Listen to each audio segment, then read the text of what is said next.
Back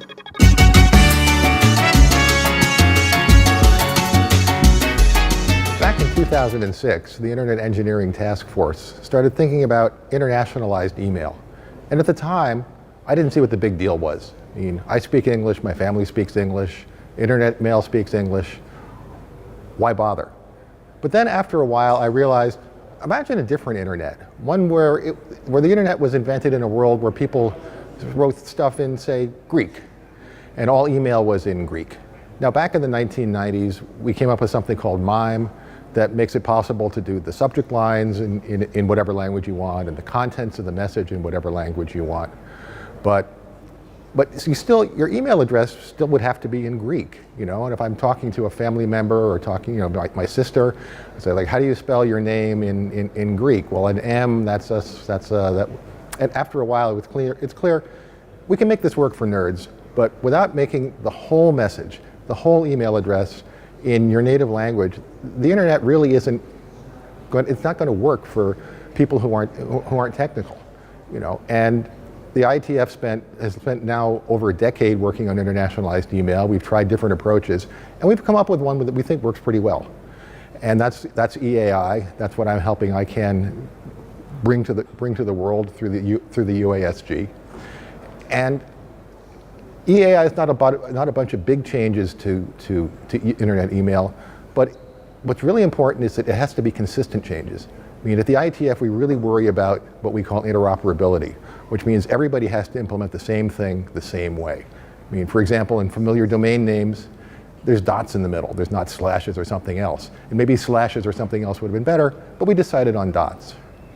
And the same way with EAI mail, we've made a bunch of decisions. I think they're pretty good, but my goal is to help everybody implement their EAI mail completely consistently, so that whether you're using one of the American providers like Gmail or Hotmail, or whether you're using a provider in South Asia or a provider in China, the way they implement EAI mail will all work together. You can send, just like you can send English language mail now from any internet system on the world to any other internet system, we'll be able to send EAI mail the same way from any system in the world to any other system in the world.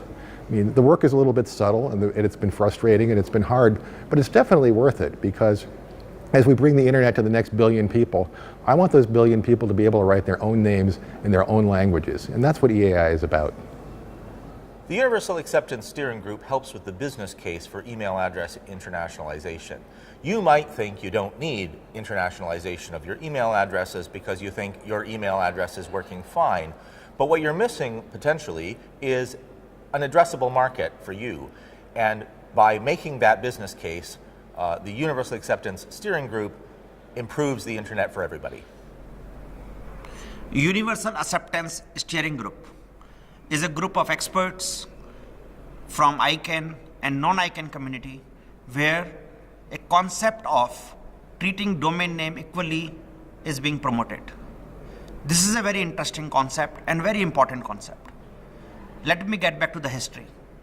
When internet started, it started with 3 TLD extensions, which was .com, .net, .org.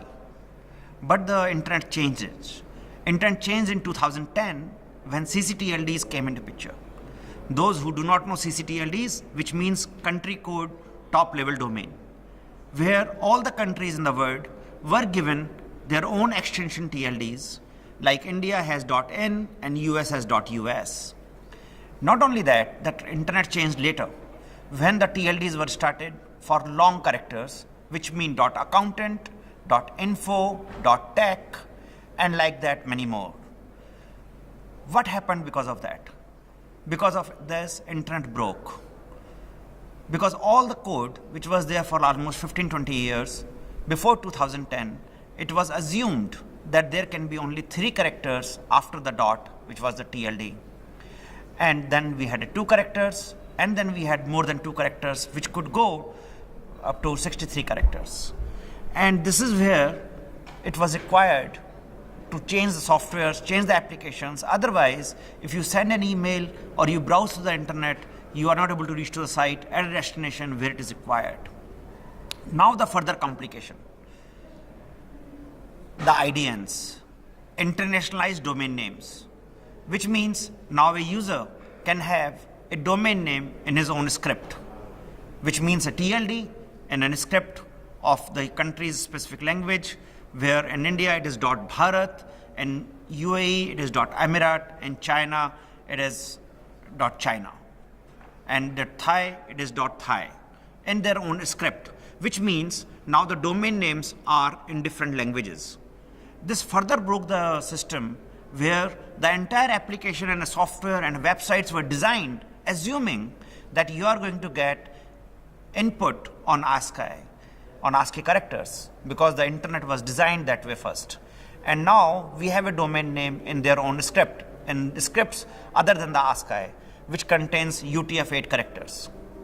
And this is where the UASG plays an important role to propagate the practice where all the domain names, whether it is a short domain name, short TLD, whether it is a long TLD, or whether it is an IDN, all the domain names must be treated equally without any discrimination.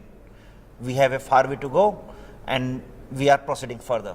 Another challenge which came out is the email address internationalization, which means if you have a linguistic domain, which means you can have a domain with your own script, you need to have an email address on that domain.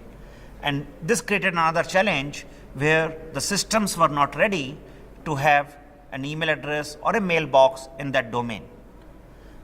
In 2014, Google announced the phase 1, we call it, as a allowance practice, where Gmail is allowed to send an email to an EAI address and receive an email from an EAI address. Just to clarify what is EAI, an EAI is an email address on your linguistic domain names, that is IDN. On Gmail you can do that. Recently in January 2018, we heard a big news from Microsoft, where Microsoft also announced that all the Office 365 is now capable to receive and send an email from an EAI address. Who provides EAI mailboxes? There are many companies in the world, such as XgenPlus in India, Coremail in China, TrueWave in Thailand, and many more, who can provide you a solution which can offer you a mailbox on your IDN domain. Is it a good opportunity? It's a large opportunity. On UASG.tech website, there's a report which says that it's a $10 billion opportunity on this space itself. I encourage everyone, registrars, registries, to go back, look at your systems, make them EAI ready. Otherwise, you are missing a new targeted segment and a market which you have never tapped before. Thank you very much.